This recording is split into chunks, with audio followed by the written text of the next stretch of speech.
मन कभी इतना उलझ जाता है कि बोलने को कुछ नहीं होता, पर दिल भीतर ही भीतर टूट रहा होता है। तब मन पूछता है, मैं कौन हूं? मैं ये सब क्यों सह रहा हूं? क्या मैं ये शरीर हूं, ये दुख, ये डर, या कुछ और जो देख रहा है, समझ रहा है, पर कभी टूटता नहीं?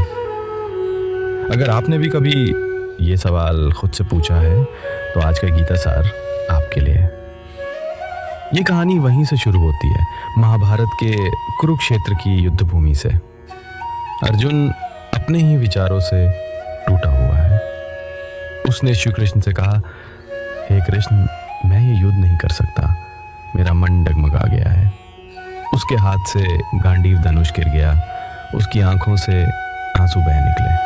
और तब श्री कृष्ण ने उसे पहली सीख दी, सांख्य योग का आरंभ। श्री कृष्ण ने कहा, अर्जुन, तुम ये शरीर नहीं हो, तुम आत्मा हो। जिस प्रकार एक मनुष्य पुराने वस्त्रों को छोड़कर नए वस्त्र धारण करता है, उसी प्रकार आत्मा एक शरीर छोड़ दूसरे में प्रवेश करती है।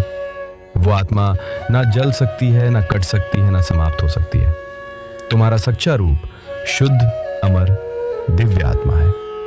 लेकिन अर्जुन की तरह ही आज हम भी खुद को सिर्फ एक मैं समझते हैं, जो डरता है, टूटता है और हार मान लेता है। आज भी हम सब अपनी अपनी जिंदगी की युद्ध भूमि में खड़े हैं।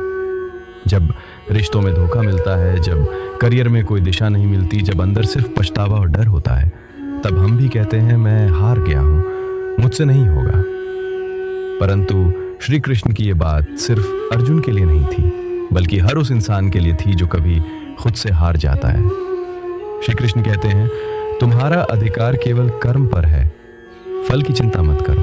तुम्हारा कर्तव्य है अपना कर्म ईमानदारी से करना, चाहे कितना भी अंधेरा हो, चाहे परिणाम क्या भी हो। कर्म करो निस्वार्थ होकर, समर्पण भाव से। यही है आत्मा का पथ, यही है सांख्य योग। जब हम इसे समझ जाते हैं तो हमारे जीवन का हर संकट छोटा लगने लगता है। अगर आप भी खुद से कभी ये पूछ चुके हैं, मैं कौन हूं, तो कमेंट में लिखिए, मैं आत्मा हूं, कृष्ण मेरे साथ हैं। और अगर ये गीता सार आपके मन को छू गया हो तो इस वीडियो को लाइक करें, शेयर करें और चैनल को जरूर सब्सक्राइब करें।